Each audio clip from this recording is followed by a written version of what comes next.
What's going on, everyone, and welcome into Plizont's podcast, filled to the brim with glitchy analysis and freezing cold takes, so cold that they're boiling hot. In this episode, we are going to be previewing the Oklahoma Sooners football season. Let's go ahead and talk about the stars, because there is a lot of them on this Oklahoma team. At quarterback, Jackson Arnold, a 5-star in the waiting, the quote-unquote prince that was promised. He sat behind Dillon Gabriel last year, but he's going to be getting the starting job this year. There's a lot of question marks about whether or not he can take a team through 12 games, but he's going to be the guy, and if Oklahoma's going to have a good offense, it's going to be at the hands of Jackson Arnold. At running back, Gavin Sawchuk. This is a huge contributor to last year's team, and he's going to be an even bigger contributor to this year's team, at least 1,000-yard back this season. And honestly, I'm going to see some highlights out of this guy that you're not going to see basically almost anywhere else in the SEC. I'm giving this guy like an Ollie Gordon type comp. He's really, really good. And then at wide receiver, Deion Burks. Now, he's never been a 1,000-yard receiver, but I think that he can this year, especially given the fact that Oklahoma is going to have to sling the rock if they want to win some games. Deion Burks is the guy to look out for. And then on the defensive side of the things, wow, a stacked roster. Dominic Williams on the D-line. This guy's a great run stopper. He comes from TCU, massive guy. So he is going to be the best defensive lineman on this team. At linebacker, Danny Stutzman. Wow, this guy is one of the best linebackers in the country, potentially a top draft pick whenever he decides to go to the draft. And then Billy Bowman Jr., the strong safety. Once again, another very draftable guy, one of the best safeties in the country.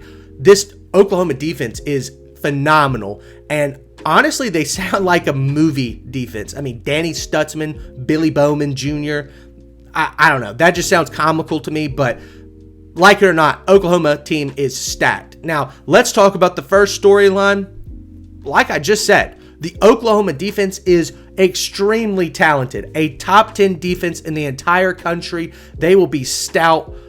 Any team that they face, it's going to be a low-scoring game. And this is exactly what head coach Brent Venables has been looking for ever since he took the job at Oklahoma. He had a very good season last year, going 10-3. But now you move here into the SEC. Will he be able to repeat that success?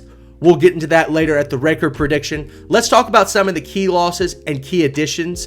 Losses side of things, you lose Caden Green, who was never a starter for this Oklahoma team, but he was going to play a pivotal role this season. He transfers out and goes to Missouri. At quarterback, massive loss in production with Dillon Gabriel. He's going to go to Oregon and probably throw for 4,500 yards. That, to me, is a tremendous loss for this Oklahoma team as they go into a new conference. And then last but not least, a first-round pick from last year's draft, Tyler Guyton. That's another huge loss for Oklahoma. And let's look at the additions, because I don't think that they really replaced any of these offensive linemen. Deion Burks comes in from Purdue. That's going to be a huge addition to the pass game. Caden Woolard from, I think, Miami, Ohio. That sounds right. He had 9.5 sacks last year, and he's going to be a big part of the pass rush this year for Oklahoma at defensive end. And then last but not least, I already talked about him. He's going to be one of the stars of the team. Dominic Williams from TCU. This guy, I keep gushing about him. He's going to be a massive addition to this Oklahoma team. Now let's talk about the last storyline that I have before we get into the record prediction. There are tons of questions about this Oklahoma offensive line. I only mentioned 2 losses on the offensive line, but there were a lot more in the transfer portal, and they didn't really bring anybody in that I would view as like SEC caliber offensive linemen.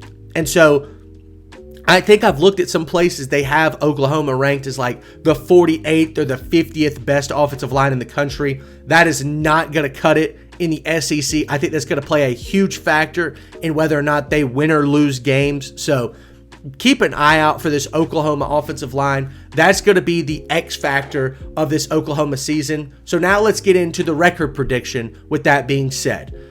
First game versus Temple.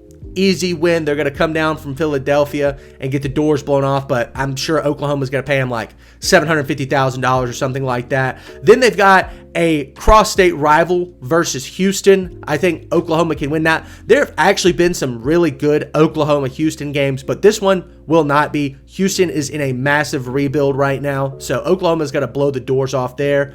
Then they host Tulane, and while I thought the Tulane-Oklahoma game from last year would have been interesting, Tulane is also in a massive rebuild, and this game will not be that interesting. But then their first real SEC test, they're going to host Tennessee.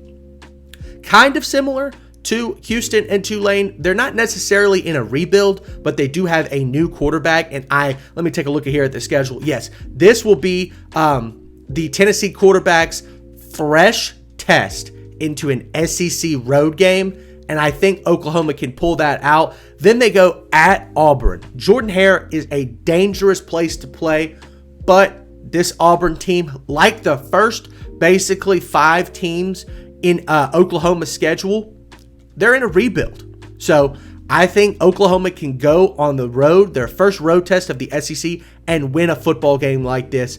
But then they get into the Red River rivalry, and that is not going to be a pretty game. Texas is going to run up the score. They have probably the second or third best roster in all of college football. Playoff contender last year. They won the Red River rivalry last year. I think that we'll be seeing a repeat of that. Then they go host South Carolina. I think that's an easy win. South Carolina's defense is atrocious, and it'll be a good game for Jackson Arnold to reestablish himself after a rough Texas game. But then they go at Ole Miss, and I don't think that this is a win. Ole Miss, once again, a top 5 roster in college football. I think that when looking at matchups, Jackson Dart outduels Jackson Arnold. The wide receiver talent is better at Ole Miss. The O-line is better at Ole Miss. And the defense, while Oklahoma has the advantage, I don't think it's that big of a gap between the two. So I will give the edge to Ole Miss here. And then they host Maine. Easy win. Let's not even, get into the game plan or anything like that. Oklahoma's going to beat Maine. But then they have a rough end to their schedule at Missouri versus Alabama at LSU. I don't think that Oklahoma, at least their offense, is ready to compete with these teams, especially with 2 tough road games at Missouri and at LSU. I give all 3 of these teams the edge over Oklahoma. I think that their offenses will be more well established, although LSU does have a new quarterback similar to Oklahoma. But I digress. I think those 3 losses will be the nail in the coffin. Oklahoma will be going 7-5. However, like some other teams that have had disappointing seasons, and I've called on their head coaches to potentially get fired, I think that Brent Venables is pretty safe here. Oklahoma, there's some confidence, especially early on in the season. So I think he'll get one more shot to correct these wrongs in the latter part of the season. So thank you all so much for watching. I hope you enjoyed this preview for Oklahoma. Be sure to hit the like button, the subscribe button, the comment button, and tune in next time. We're going to be covering Ole Miss football. Thanks again for tuning in. We'll see you next time.